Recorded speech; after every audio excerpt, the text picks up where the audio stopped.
Everybody, welcome back to our channel. ఈరోజు వీడియోలో మన డైలీ లైఫ్లో మనం ఎక్కువగా యూజ్ చేసే వర్డ్స్ని తీసుకొని దానికి సంబంధించిన కొన్ని ఎగ్జాంపుల్ సెంటెన్సెస్ని ఇంగ్లీష్లో ఎలా చెప్పాలో ఒకసారి చూద్దాం. ఫస్ట్ వన్, ఆ సమయంలో నేను ఇంట్లో ఉన్నాను. ఆ సమయంలో నేను ఇంట్లో ఉన్నాను అని చెప్పాలనుకున్నప్పుడు I was at home at that time. I was at home అంటే నేను ఇంట్లో ఉన్నాను. ఎట్ దట్ టైమ్ అంటే ఆ సమయంలో. నెక్స్ట్ వన్, ఆ సమయంలో అతను బిజీగా ఉన్నాడు. ఆ సమయంలో అతను బిజీగా ఉన్నాడు అనేదాన్ని he was busy at that time. He was busy అంటే అతను బిజీగా ఉన్నాడు. ఎట్ దట్ టైమ్ అంటే ఆ సమయంలో. నెక్స్ట్ వన్, ఆ సమయంలో నాకు నిజం తెలియదు. ఆ సమయంలో నాకు నిజం తెలియదు అనేదాన్ని I didn't know the truth at the time. I didn't know the truth అంటే నాకు నిజం తెలియదు. ఎట్ ద టైమ్ అంటే ఆ సమయంలో. నెక్స్ట్ వన్, ఆ సమయంలో మేము స్కూల్లో చదువుతున్నాం. ఆ సమయంలో మేము స్కూల్లో చదువుతున్నాం అనేదాన్ని we were studying in school at the time. We were studying అంటే మేము చదువుకుంటున్నాము. ఇన్ స్కూల్ అంటే స్కూల్లో. ఎట్ దట్ టైమ్ అంటే ఆ సమయంలో. నెక్స్ట్ వన్, ఆ సమయంలో నువ్వెక్కడున్నావు. ఆ సమయంలో నువ్వెక్కడున్నావు అని అడగాలనుకున్నప్పుడు where were you at that time. Where were you at that time అంటే ఆ సమయంలో నువ్వెక్కడున్నావు. నెక్స్ట్ వన్, ఆ సమయంలో వాళ్ళు చాలా సంతోషంగా ఉన్నారు. ఆ సమయంలో వాళ్ళు చాలా సంతోషంగా ఉన్నారు అనేదాన్ని they were very happy at that time. They were very happy అంటే వాళ్ళు చాలా సంతోషంగా ఉన్నారు. ఎట్ దట్ టైమ్ అంటే ఆ సమయంలో. నెక్స్ట్ వన్, ఆ సమయంలో నాకు ఫోన్ లేదు. ఆ సమయంలో నాకు ఫోన్ లేదు అనేదాన్ని I didn't have a phone at that time. I didn't have a phone అంటే నా దగ్గర ఫోన్ లేదు. ఎట్ దట్ టైమ్ అంటే ఆ సమయంలో. నెక్స్ట్ వన్, ఆ సమయంలో వర్షం పడుతుంది. ఆ సమయంలో వర్షం పడుతుంది అనేదాన్ని it was raining at that time. It was raining అంటే వర్షం పడుతుంది. ఎట్ దట్ టైమ్ అంటే ఆ సమయంలో. నెక్స్ట్ వన్, ఆ సమయంలో నేను ఇంగ్లీష్ నేర్చుకుంటున్నాను. ఆ సమయంలో నేను ఇంగ్లీష్ నేర్చుకుంటున్నాను అనేదాన్ని I was learning English at that time. I was learning అంటే నేను నేర్చుకుంటున్నాను ఇంగ్లీష్. ఎట్ దట్ టైమ్ అంటే ఆ సమయంలో అని. నెక్స్ట్ వన్, ఆ సమయంలో ఎవ్వరూ నాకు సహాయం చేయలేదు. ఆ సమయంలో ఎవ్వరూ నాకు సహాయం చేయలేదు అనేదాన్ని nobody helped me at that time. Nobody helped me అంటే ఎవరు నాకు సహాయం చేయలేదు. ఎట్ దట్ టైమ్ అంటే ఆ సమయంలో. నెక్స్ట్ వన్, ఆ సమయంలో నాకు చాలా భయం వేసింది. ఆ సమయంలో నాకు చాలా భయం వేసింది అనేదాన్ని I felt very scared at that time. I felt very scared అంటే నాకు చాలా భయం వేసింది. ఎట్ దట్ టైమ్ అంటే ఆ సమయంలో. నెక్స్ట్ వన్, ఆ సమయంలో అతను ఏం చేస్తున్నాడు. ఆ సమయంలో అతను ఏం చేస్తున్నాడు అని అడగాలనుకున్నప్పుడు what was he doing at that time. What was he doing అంటే అతను ఏం చేస్తున్నాడు. ఎట్ దట్ టైమ్ అంటే ఆ సమయంలో. నెక్స్ట్ వన్, ఆ సమయంలో మేము హైదరాబాద్లో ఉండేవాళ్ళం. ఆ సమయంలో మేము హైదరాబాద్లో ఉండేవాళ్ళం అని చెప్పాలనుకున్నప్పుడు we used to live in Hyderabad at that time. We used to live in Hyderabad అంటే మేము హైదరాబాద్లో ఉండేవాళ్ళం. ఎట్ దట్ టైమ్ అంటే ఆ సమయంలో. సో ఈ విధంగా మనం ఆ సమయంలో అనే వర్డ్కి సంబంధించిన కొన్ని ఎగ్జాంపుల్స్ని ఇంగ్లీష్లో ఎలా చెప్పాలో తెలుసుకున్నాం కదా. నెక్స్ట్ వన్ చూడండి. ఆ నిమిషం నాకు చాలా ఆనందంగా అనిపించింది. ఆ నిమిషం నాకు చాలా ఆనందంగా అనిపించింది అనేదాన్ని I felt very happy at that moment. I felt very happy అంటే నాకు చాలా ఆనందంగా అనిపించింది. ఎట్ దట్ మూమెంట్ అంటే ఆ నిమిషంలో. నెక్స్ట్ వన్, ఆ నిమిషం నేను ఏమీ మాట్లాడలేకపోయాను. ఆ నిమిషం నేను ఏమీ మాట్లాడలేకపోయాను అని చెప్పాలనుకున్నప్పుడు I couldn't speak at that moment. I couldn't speak అంటే నేను మాట్లాడలేకపోయాను. ఎట్ దట్ మూమెంట్ అంటే ఆ నిమిషంలో. నెక్స్ట్ వన్, ఆ నిమిషం అతను షాక్ అయ్యాడు. ఆ నిమిషం అతను షాక్ అయ్యాడు అని చెప్పాలనుకున్నప్పుడు he was shocked at that moment. He was shocked అంటే అతను షాక్ అయ్యాడు. ఎట్ దట్ మూమెంట్ అంటే ఆ నిమిషంలో అని. నెక్స్ట్ వన్, ఆ నిమిషం నాకు నిజం అర్థమైంది. ఆ నిమిషం నాకు నిజం అర్థమైంది అనే దాన్ని I understood the truth at that moment. I understood the truth అంటే నాకు నిజం అర్థమైంది. ఎట్ దట్ మూమెంట్ అంటే ఆ నిమిషం అని. నెక్స్ట్ వన్, ఆ నిమిషం అందరూ నవ్వడం ప్రారంభించారు. ఆ నిమిషం అందరూ నవ్వడం ప్రారంభించారు అనేదాన్ని everyone started laughing at that moment. Everyone started laughing అంటే అందరూ నవ్వడం ప్రారంభించారు. ఎట్ దట్ మూమెంట్ అంటే ఆ నిమిషం అని. నెక్స్ట్ వన్, ఆ నిమిషం నాకు చాలా భయమేసింది. ఆ నిమిషం నాకు చాలా భయమేసింది అనేదాన్ని I felt very scared at that moment. I felt very scared అంటే నాకు చాలా భయమేసింది. ఎట్ దట్ మూమెంట్ అంటే ఆ నిమిషం అని. నెక్స్ట్ వన్, ఆ నిమిషం నువ్వు అక్కడే ఉన్నావా. ఆ నిమిషం నువ్వు అక్కడే ఉన్నావా అని అడగాలనుకున్నప్పుడు were you there at that moment. Were you there at that moment అంటే నువ్వు ఆ నిమిషం అక్కడే ఉన్నావా. నెక్స్ట్ వన్, ఆ నిమిషం నేను డెసిషన్ తీసుకున్నాను. ఆ నిమిషం నేను డెసిషన్ తీసుకున్నాను అనేదాన్ని I made a decision at that moment. I made a decision అంటే నేను డెసిషన్ తీసుకున్నాను. ఎట్ దట్ మూమెంట్ అంటే ఆ నిమిషం అని. నెక్స్ట్ వన్, ఆ నిమిషం ఆమె ఏడవడం మొదలుపెట్టింది. ఆ నిమిషం ఆమె ఏడవడం మొదలుపెట్టింది అనేదాన్ని she started crying at that moment. She started crying అంటే ఆమె ఏడవడం మొదలుపెట్టింది. ఎట్ దట్ మూమెంట్ అంటే ఆ నిమిషం అని. నెక్స్ట్ వన్, ఆ నిమిషం నాకు నీ మాటలు గుర్తొచ్చాయి. ఆ నిమిషం నాకు నీ మాటలు గుర్తొచ్చాయి అనేదాన్ని I remembered your words at that moment. I remembered అంటే నాకు గుర్తొచ్చాయి. యువర్ వర్డ్స్ అంటే నీ మాటలు. ఎట్ దట్ మూమెంట్ అంటే ఆ నిమిషం అని. లాస్ట్ వన్, ఆ నిమిషం నేను చాలా ప్రౌడ్గా ఫీల్ అయ్యాను. ఆ నిమిషం నేను చాలా ప్రౌడ్గా ఫీల్ అయ్యాను అనేదాన్ని I felt very proud at that moment. I felt very proud అంటే నేను చాలా ప్రౌడ్గా ఫీల్ అయ్యాను. ఎట్ దట్ మూమెంట్ అంటే ఆ నిమిషం అని. సో ఈ విధంగా మనం ఆ నిమిషం అనే వర్డ్కి సంబంధించిన కొన్ని ఎగ్జాంపుల్ సెంటెన్సెస్ని ఇంగ్లీష్లో ఎలా చెప్పాలో తెలుసుకున్నాం కదా.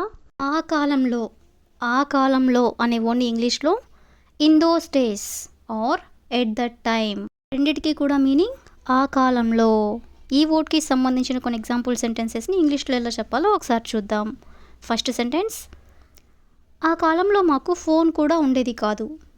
ఆ కాలంలో మాకు ఫోన్ కూడా ఉండేది కాదు అని చెప్పాలనుకున్నప్పుడు in those days we didn't even have a phone. In those days అంటే ఆ కాలంలో, we didn't even have a phone అంటే మాకు ఫోన్ కూడా ఉండేది కాదు. నెక్స్ట్ వన్, ఆ కాలంలో అతను చాలా పేదవాడు. ఆ కాలంలో అతను చాలా పేదవాడు అని చెప్పాలనుకున్నప్పుడు at that time he was very poor. At that time అంటే ఆ కాలంలో, హీ వాజ్ వెరీ పూర్ అంటే అతను చాలా పేదవాడు. నెక్స్ట్ వన్, ఆ కాలంలో నేను చిన్న పిల్లవాడిని. ఆ కాలంలో నేను చిన్న పిల్లవాడిని అని దాన్ని in those days I was a small child. In those days అంటే ఆ కాలంలో, I was a small child అంటే నేను చిన్న పిల్లవాడిని. నెక్స్ట్ వన్, ఆ కాలంలో ఇలాంటి టెక్నాలజీ లేదు. ఆ కాలంలో ఇలాంటి టెక్నాలజీ లేదు అని చెప్పాలనుకున్నప్పుడు in those days there was no such technology. In those days అంటే ఆ కాలంలో, there was no such technology అంటే ఇలాంటి టెక్నాలజీ లేదు అని. నెక్స్ట్ వన్, ఆ కాలంలో వాళ్ళు చాలా కష్టపడి పనిచేసేవాళ్ళు. ఆ కాలంలో వాళ్ళు చాలా కష్టపడి పనిచేసేవాళ్ళు అనేదాన్ని in those days they use to work very hard. In those days అంటే ఆ కాలంలో, they use to work very hard అంటే చాలా కష్టపడి పనిచేసేవాళ్ళు. నెక్స్ట్ వన్, ఆ కాలంలో మా ఊరు చాలా ప్రశాంతంగా ఉండేది. ఆ కాలంలో మా ఊరు చాలా ప్రశాంతంగా ఉండేది అనేదాన్ని at that time hour village was very peaceful. At that time అంటే ఆ కాలంలో hour village was very peaceful అంటే చాలా ప్రశాంతంగా ఉండేది. నెక్స్ట్ వన్, ఆ కాలంలో నాకు ఇంగ్లీష్ రాదు. ఆ కాలంలో నాకు ఇంగ్లీష్ రాదు అనేదాన్ని at that time I didn't know English. At that time అంటే ఆ కాలంలో I didn't know English. I didn't know English అంటే నాకు ఇంగ్లీష్ రాదు. నెక్స్ట్ వన్, ఆ కాలంలో మేము కలిసి చదువుకునే వాళ్ళం. ఆ కాలంలో మేము కలిసి చదువుకునే వాళ్ళం అనేదాన్ని in those days we use to study together. In those days అంటే ఆ కాలంలో we use to study together అంటే మేము కలిసి చదువుకునే వాళ్ళం. నెక్స్ట్ వన్, ఆ కాలంలో అతనికి ఉద్యోగం లేదు. ఆ కాలంలో అతనికి ఉద్యోగం లేదు అనేదాన్ని at that time he didn't have a job. At that time అంటే ఆ కాలంలో he didn't have a job అంటే అతనికి ఉద్యోగం లేదు. నెక్స్ట్ వన్, ఆ కాలంలో బయటికి వెళ్ళడానికి కూడా భయపడే వాళ్ళం. ఆ కాలంలో బయటికి వెళ్ళడానికి కూడా భయపడే వాళ్ళం అని చెప్పాలనుకున్నప్పుడు in those days we were even afraid to go outside. In those days అంటే ఆ కాలంలో we were even afraid to go outside అంటే బయటికి వెళ్ళడానికి కూడా భయపడే వాళ్ళం. నెక్స్ట్ వన్, ఆ కాలంలో సోషల్ మీడియా అంత పాపులర్ కాదు. ఆ కాలంలో సోషల్ మీడియా అంత పాపులర్ కాదు అనేదాన్ని in those days social media wasn't that popular. In those days అంటే ఆ కాలంలో social media wasn't that popular అంటే సోషల్ మీడియా అంత పాపులర్ కాదు అని. నెక్స్ట్ వన్, ఆ కాలంలో నేను చాలా ఇన్నోసెంట్గా ఉండేవాడిని. ఆ కాలంలో నేను చాలా ఇన్నోసెంట్గా ఉండేవాడిని అనేదాన్ని at that time I use to be very innocent. At that time అంటే ఆ కాలంలో I use to be very innocent అంటే నేను చాలా ఇన్నోసెంట్గా ఉండేవాడిని. నెక్స్ట్ వన్, ఆ కాలంలో డబ్బు విలువ చాలా ఎక్కువగా ఉండేది. ఆ కాలంలో డబ్బు విలువ చాలా ఎక్కువగా ఉండేది అనేదాన్ని in those days money had a lot of value. In those days అంటే ఆ కాలంలో money had a lot of value అంటే డబ్బుకు చాలా విలువ ఎక్కువగా ఉండేది అని. నెక్స్ట్ వన్, ఆ కాలంలో వాళ్ళు సింపుల్గా జీవించేవారు. ఆ కాలంలో వాళ్ళు సింపుల్గా జీవించేవారు అనేదాన్ని in those days people use to live simply. In those days అంటే ఆ కాలంలో people use to live simply అంటే ఆ కాలంలో వాళ్ళు సింపుల్గా జీవించేవాళ్ళు అని. సో ఈ విధంగా మనం ఆ కాలంలో అనే వర్డ్కి సంబంధించిన కొన్ని ఎగ్జాంపుల్ సెంటెన్సెస్ని ఇంగ్లీష్లో ఎలా చెప్పాలో తెలుసుకున్నాం కదా. నేను గతంలో చాలా తప్పులు చేశాను. నేను గతంలో చాలా తప్పులు చేశాను అనేదాన్ని I made many mistakes in the past. I made many mistakes అంటే నేను చాలా తప్పులు చేశాను. ఇన్ ది పాస్ట్ అంటే గతంలో. నెక్స్ట్ వన్, అతను గతంలో ఇక్కడ పని చేశాడు. అతను గతంలో ఇక్కడ పని చేశాడు అనేదాన్ని he worked here in the past. He worked here అంటే అతను ఇక్కడ పని చేశాడు. ఇప్పుడు గతంలో అనేదాన్ని in the past. Next one, నేను గతంలో ఇంగ్లీష్ మాట్లాడడానికి భయపడేవాడిని. నేను గతంలో ఇంగ్లీష్ మాట్లాడడానికి భయపడేవాడిని అనేదాన్ని I was afraid to speak English in the past. I was afraid అంటే నేను భయపడేవాడిని. టు స్పీక్ ఇంగ్లీష్ అంటే ఇంగ్లీష్ మాట్లాడేదానికి. ఇన్ ది పాస్ట్ అంటే గతంలో. నెక్స్ట్ వన్, ఆమె గతంలో నాకు చాలా సహాయం చేసింది. ఆమె గతంలో నాకు చాలా సహాయం చేసింది అనేదాన్ని she helped me a lot in the past. She helped me అంటే ఆమె నాకు సహాయం చేసింది. ఏ లాట్ అంటే చాలా. ఇన్ ది పాస్ట్ అంటే గతంలో. నెక్స్ట్ వన్, గతంలో ప్రజలు ఎక్కువగా లేఖలు ఉపయోగించేవారు. గతంలో ప్రజలు ఎక్కువగా లేఖలు అంటే లెటర్స్ యూజ్ చేసేవాళ్ళు అని చెప్పాలనుకున్నప్పుడు in the past people used letters more often. In the past అంటే గతంలో. పీపుల్ యూజ్డ్ లెటర్స్ అంటే లెటర్స్ యూజ్ చేసేవాళ్ళు. మోర్ అఫాన్ అంటే ఎక్కువగా. నెక్స్ట్ వన్, నేను గతంలో దీనిని అర్థం చేసుకోలేదు. నేను గతంలో దీన్ని అర్థం చేసుకోలేదు అనేదాన్ని I didn't understand in the past. I didn't understand అంటే నేను అర్థం చేసుకోలేదు. ఇన్ ది పాస్ట్ అంటే గతంలో. నెక్స్ట్ వన్, అతను గతంలో చాలా సోమరిగా ఉండేవాడు. అతను గతంలో చాలా సోమరిగా ఉండేవాడు అనేదాన్ని he was very lazy in the past. He was very lazy అంటే అతను చాలా సోమరిగా ఉండేవాడు. ఇన్ ది పాస్ట్ అంటే గతంలో. నెక్స్ట్ వన్, గతంలో నేను అందరినీ సులభంగా నమ్మేవాడిని. గతంలో నేను అందరినీ సులభంగా నమ్మేవాడిని అంటే ఈజీగా నమ్మేవాడిని అనేదాన్ని in the past I trusted every one easily. In the past అంటే గతంలో. I trusted every one easily అంటే అందరినీ నేను చాలా సులభంగా నమ్మేవాడిని అని. నెక్స్ట్ వన్, గతంలో నేను చాలా సమయం వృధా చేశాను. గతంలో నేను చాలా సమయం వృధా చేశాను అనేదాన్ని in the past I wasted a lot of time. In the past అంటే గతంలో. I wasted a lot of time అంటే నేను చాలా సమయం వృధా చేశాను అని. నెక్స్ట్ వన్, గతంలో ఆమెకి కాఫీ నచ్చేది కాదు. ఆమెకి గతంలో కాఫీ నచ్చేది కాదు అనేదాన్ని she didn't like coffee in the past. She didn't like coffee అంటే ఆమెకి కాఫీ నచ్చేది కాదు. ఇన్ ది పాస్ట్ అంటే గతంలో. నా జీవితం గతంలో సాదా సీదాగా ఉండేది. నా జీవితం గతంలో సాదా సీదాగా ఉండేది అనేదాన్ని my life was simple in the past. My life అంటే నా జీవితం, వాస్ సింపుల్ అంటే సింపుల్గా ఉండేది అని. ఎప్పుడు ఇన్ ది పాస్ట్ అంటే గతంలో. సో ఈ విధంగా మనం గతంలో అనే వర్డ్కి సంబంధించిన కొన్ని ఎగ్జాంపుల్ సెంటెన్సెస్ని ఇంగ్లీష్లో ఎలా చెప్పాలో తెలుసుకున్నాం కదా. నెక్స్ట్ వన్ చూడండి. ఆ రోజుల్లో మేము రోజంతా బయట ఆడుకునే వాళ్ళం.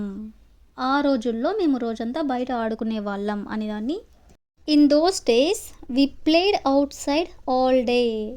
ఇన్ దోస్ డేస్ అంటే ఆ రోజుల్లో, వి ప్లేడ్ అంటే మేము ఆడుకునే వాళ్ళం, అవుట్ సైడ్ అంటే బయట, ఆల్ డే అంటే రోజంతా అని.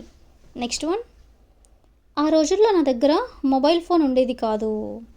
ఆ రోజుల్లో నా దగ్గర మొబైల్ ఫోన్ ఉండేది కాదు అనేదాన్ని in those days I didn't have a mobile phone. In those days అంటే ఆ రోజుల్లో, I didn't have a mobile phone అంటే నా దగ్గర మొబైల్ ఫోన్ ఉండేది కాదు అని. నెక్స్ట్ వన్, ఆ రోజుల్లో జీవితం చాలా సాదా సీదాగా ఉండేది అంటే చాలా సింపుల్గా ఉండేది అని చెప్పాలనుకున్నప్పుడు life was very simple in those days. Life was very simple అంటే జీవితం చాలా సింపుల్గా ఉండేది. ఇన్ దోస్ డేస్ అంటే ఆ రోజుల్లో. నెక్స్ట్ వన్, ఆ రోజుల్లో ప్రజలు టీచర్లను ఎక్కువగా గౌరవించేవారు. ఆ రోజుల్లో ప్రజలు టీచర్లను ఎక్కువగా గౌరవించేవారు అనేదాన్ని in those days people respected teachers more. In those days అంటే ఆ రోజుల్లో, పీపుల్ రెస్పెక్టెడ్ టీచర్స్ మోర్ అంటే టీచర్లను ఎక్కువగా గౌరవించేవారు అని. నెక్స్ట్ వన్, ఆ రోజుల్లో మేము చాలా సంతోషంగా ఉండేవాళ్ళం. ఆ రోజుల్లో మేము చాలా సంతోషంగా ఉండేవాళ్ళం అనేదాన్ని we were very happy in those days. We were very happy అంటే మేము చాలా సంతోషంగా ఉండేవాళ్ళం. ఇన్ దోస్ డేస్ అంటే ఆ రోజుల్లో. నెక్స్ట్ వన్, ఆ రోజుల్లో నేను త్వరగా లేచేవాడిని అంటే త్వరగా నిద్ర లేచేవాడిని అని చెప్పాలనుకున్నప్పుడు in those days I use to wake up early. In those days అంటే ఆ రోజుల్లో, I use to wake up early అంటే నేను త్వరగా నిద్ర లేచేవాడిని. నెక్స్ట్ వన్, ఆ రోజుల్లో మా గ్రామంలో ఇంటర్నెట్ ఉండేది కాదు. ఆ రోజుల్లో మా గ్రామంలో ఇంటర్నెట్ ఉండేది కాదు అనేదాన్ని in those days there was no internet in our village. In those days అంటే ఆ రోజుల్లో, there was no internet in our village అంటే మా గ్రామంలో ఇంటర్నెట్ ఉండేది కాదు అని. నెక్స్ట్ వన్, ఆ రోజుల్లో అన్నీ తక్కువ ధరలో ఉండేవి. ఆ రోజుల్లో అన్నీ తక్కువ ధరలో ఉండేవి అనేదాన్ని in those days everything was cheaper. In those days everything was cheaper అంటే అన్నీ తక్కువ ధరలో ఉండేవి. నెక్స్ట్ వన్, ఆ రోజుల్లో ప్రజలు కుటుంబంతో ఎక్కువ సమయం గడిపేవారు.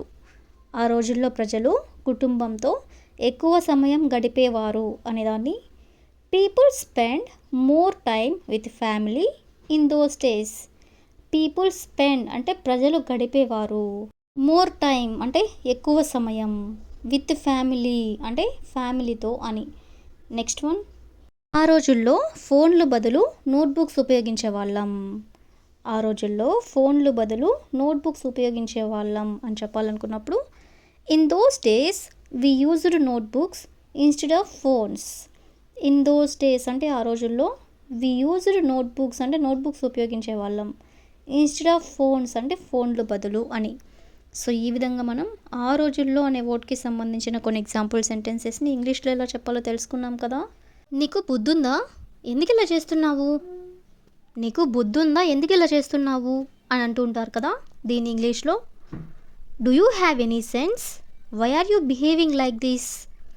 Do you have any sense అంటే నీకు బుద్ధుందా, why are you behaving like this అంటే ఇలా ఎందుకు బిహేవ్ చేస్తున్నావు అని. నెక్స్ట్ వన్, నీకు బుద్ధుంటే ఇలా చేయవు, నీకు బుద్ధుంటే ఇలా చేయవు అనేదాన్ని if you had sense you wouldn't do this. If you had sense అంటే నీకు బుద్ధుంటే యూ వుడెంట్ డూ దిస్ అంటే నువ్వు ఇలా చేయవు అని. నెక్స్ట్ వన్, నీకు అసలు ఆలోచన లేదా, నీకు అసలు ఆలోచన లేదా అంటుంటారు కదా ఇంగ్లీష్లో don't you have any thinking sense. Don't you have any thinking sense అంటే నీకు అసలు ఆలోచన అనేదే లేదా. నెక్స్ట్ వన్, నీకు తెలిసి కూడా ఇలా చేసావా, నీకు తెలిసి కూడా ఇలా చేసావా అనేదాన్ని did you do this even after knowing it. Did you do this అంటే నువ్వు ఇలా చేసావా, ఈవెన్ ఆఫ్టర్ నోయింగ్ ఇట్ అంటే నీకు తెలిసి కూడా అని. నెక్స్ట్ వన్, నువ్వెందుకు ఇంత నిర్లక్ష్యంగా ఉంటావు, నువ్వు ఎందుకు ఇంత నిర్లక్ష్యంగా ఉంటావు అని అడగాలనుకున్నప్పుడు why are you so careless. Why are you so careless అంటే నువ్వెందుకు ఇంత నిర్లక్ష్యంగా ఉంటావు. నెక్స్ట్ వన్, కొంచెం బుద్ధిగా ప్రవర్తించు, కొంచెం బుద్ధిగా ప్రవర్తించు అనేదాన్ని బిహేవ్ సెన్సిబ్లీ. బిహేవ్ అంటే ప్రవర్తించు, సెన్సిబ్లీ అంటే బుద్ధిగా అని. నెక్స్ట్ వన్, నీ పని చూసుకుంటే మంచిది అంటే నీ పని నువ్వు చూసుకుంటే మంచిది అని ఇలా అంటుంటారు కదా. దీన్ని ఇంగ్లీష్లో it's better if you mind your own work. It's better అంటే మంచిది, if you mind your own work అంటే నీ పని నువ్వు చూసుకుంటే అని. నెక్స్ట్ వన్, ఇలా చేస్తే సమస్యలు వస్తాయని తెలియదా. ఇలా చేస్తే సమస్యలు వస్తాయని నీకు తెలియదా అని ఇలా అడుగుతుంటారు కదా. Don't you know this will create problems. Don't you know అంటే నీకు తెలీదా, దిస్ విల్ క్రియేట్ ప్రాబ్లమ్స్ అంటే ప్రాబ్లమ్స్ వస్తాయని. నెక్స్ట్ వన్, నువ్వు చిన్న పిల్లాడిలా ప్రవర్తిస్తున్నావు, నువ్వు చిన్న పిల్లాడిలా ప్రవర్తిస్తున్నావు అనేదాన్ని you are behaving like a kid. You are behaving అంటే నువ్వు ప్రవర్తిస్తున్నావు, లైక్ ఏ కిడ్ అంటే చిన్న పిల్లలాగా అని అంటే చిన్న పిల్లవాడిలాగా అని. నెక్స్ట్ వన్, నీకు ఏది సరైనదో అర్థం కావడం లేదా, నీకు ఏది సరైనదో అర్థం కావడం లేదా అనేదాన్ని can't you understand what is right. Can't you understand అంటే నీకు అర్థం కావడం లేదా, వాట్ ఈజ్ రైట్ అంటే ఏది సరైనదో అని.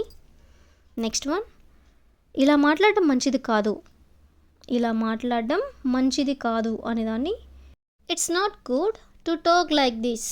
ఇట్స్ నాట్ గుడ్ అంటే మంచిది కాదు, టు టాక్ లైక్ దిస్ అంటే ఇలా మాట్లాడడం అని.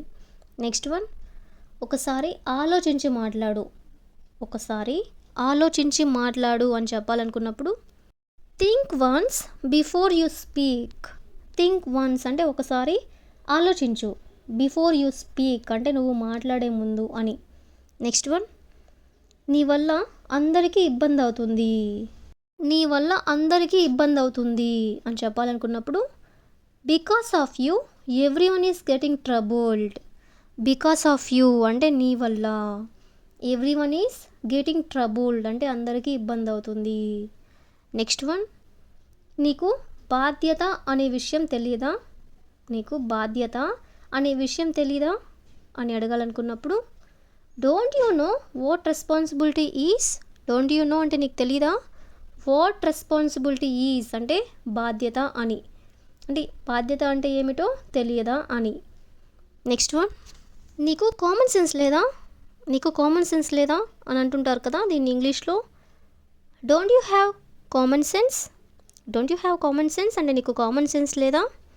నెక్స్ట్ వన్, ఇంత సింపుల్ విషయం కూడా అర్థం కావట్లేదా? ఇంత సింపుల్ విషయం కూడా అర్థం కావట్లేదా అనేదాన్ని can't you understand even this simple thing? Can't you understand అంటే నీకు అర్థం కావడం లేదా? ఈవెన్ దిస్ సింపుల్ థింగ్ అంటే ఇంత సింపుల్ విషయం కూడా. నెక్స్ట్ వన్, నువ్వు చేస్తున్న పని సరైంది కాదు. నువ్వు చేస్తున్న పని సరైంది కాదు అని చెప్పాలనుకున్నప్పుడు what you are doing is not right. What you are doing అంటే నువ్వు ఏదైతే చేస్తున్నావో అది ఈజ్ నాట్ రైట్ అంటే సరైనది కాదు. నెక్స్ట్ వన్, ఇలా చేస్తే ఎవరైనా కోప్పడతారు. ఇలా చేస్తే ఎవరైనా కోప్పడతారు అని చెప్పాలనుకున్నప్పుడు anyone would get angry if you do like this. Everyone would get angry అంటే ఎవరైనా కోప్పడతారు. If you do like this అంటే నువ్వు ఇలా చేస్తే. నెక్స్ట్ వన్, కొంచెం జాగ్రత్తగా ఉండలేవా? కొంచెం జాగ్రత్తగా ఉండలేవా అనేదాన్ని can't you be a little careful? Can't you be a little careful అంటే కొంచెం కూడా జాగ్రత్తగా ఉండలేవా అని. నెక్స్ట్ వన్, నీకు ఎన్నిసార్లు చెప్పాలి? నీకు ఎన్నిసార్లు చెప్పాలి అనేదాన్ని how many times should I tell you? How many times should I tell you అంటే నీకు ఎన్నిసార్లు చెప్పాలి. నెక్స్ట్ వన్, నువ్వు ఎప్పుడైనా మారుతావా? నువ్వు ఎప్పుడైనా మారుతావా అని అడగాలనుకున్నప్పుడు విల్ యూ ఎవర్ చేంజ్?